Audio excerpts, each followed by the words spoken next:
When we hear of female murderers, serial killers, anything like that, generally it's a woman poisoning. It's normally a woman doing something like that and not something outwardly violent, where Catherine just did the complete opposite, and then that's how the nightmare was discovered. I entered the premises to conduct a cursory examination with Detective Sergeant Raymond. At the door, there was a blood smear on the door handle and blood on the ground. Leads officers to believe that he went out there potentially to get help or to try and escape. One of the officers pushed away what he thought was a curtain, but then he felt that his arm was wet and he looked down and there was blood everywhere, and that's when they realised it wasn't fabric, it was... Once inside the kitchen, I saw a large section of what appeared to be human skin hanging from the top architrave of the doorway, leading into the lounge room. This piece of skin extended from the top of the doorway right to the floor of John Price, hanging from a butcher's hook above the door. John was stabbed when he was in bed, started making his way around the room, tried to get to turn on the light. He couldn't do that, went down the hallway. He got to the front door, he was dragged back in and ended up dying in the house. His skinned body was on the ground, headless, had been decapitated. Parts of his body, meat was removed. Some rump steaks were made. One was even thrown outside for the dog. There were 2 plates set up, each with his kids' names on them. On those plates were vegetables, steak, that were parts of their father. Officers found on the stove that was still warm a stock pot, and when they opened that, there was... The pot was full of a liquid. On the surface I could identify as a skinned human head and a number of cooked vegetables. And then they heard snoring and went into the bedroom and found Catherine appeared to have taken a bunch of pills and was still alive, just not responsive. John Price's pal, during the autopsy, they were actually able to put it back over him and they could stitch it up and it went perfectly together. They couldn't believe how good she had skinned this man.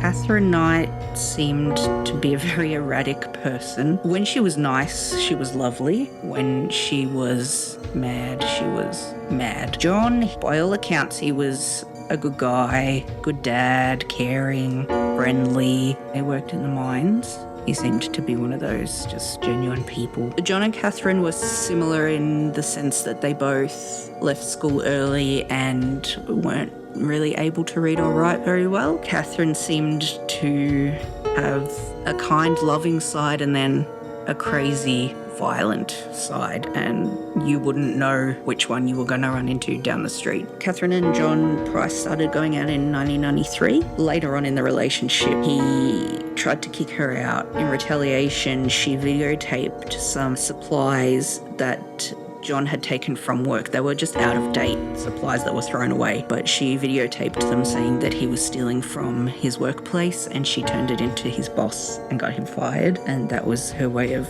I can hurt you if you try and leave me. So he stayed. Catherine Knight was born on the 24th of October 1955 in a little town called Tenterfield, New South Wales. Her upbringing was dysfunctional at best. The kids would watch the mother get beaten and worse in front of them. Catherine herself was also physically and sexually abused as a child by other family members. They moved to Aberdeen in 1969. Even in school, she would bully and hurt people with weapons, bamboo poles. When she wasn't being angry, she was model student who even won awards for good behaviour. Then not long after she left school when she was 15, she got a job at the local abattoir, and it was her dream job. She felt like she was following the family tradition because her dad, brother and her twin sister worked there as well. Once she was promoted in that position, she was given a set of butcher's knives and she hung them above her bed in every place she lived in. Her first husband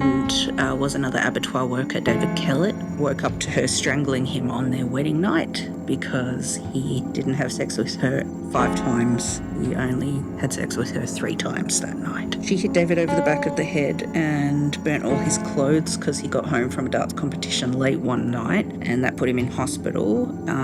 But he refused to press charges. They kept going back to her. And it seems like that was the common denominator was how she was in bed. Apparently that was worth people's lives.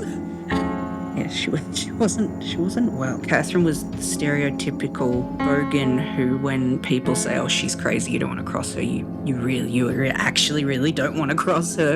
And back then, I think it was more of a joke to people until she actually did what she did. I think any case involving any sort of cannibalism does make people react more because we don't see it often. I guess it's something personal in a way that it's more scary for someone to think about than it is them thinking about someone just killing someone. It makes it scarier when you see a picture of someone and you see, oh, it's that woman. She looks like, my neighbor. I think that does make it hit home more and definitely makes it scarier to think that it could happen to anyone. Humans are capable of doing horrible things to one another and not showing remorse. It's a glimpse into the brain of someone who can do something that I can't fathom. And what we're capable of doing, what seemingly anyone is capable of doing.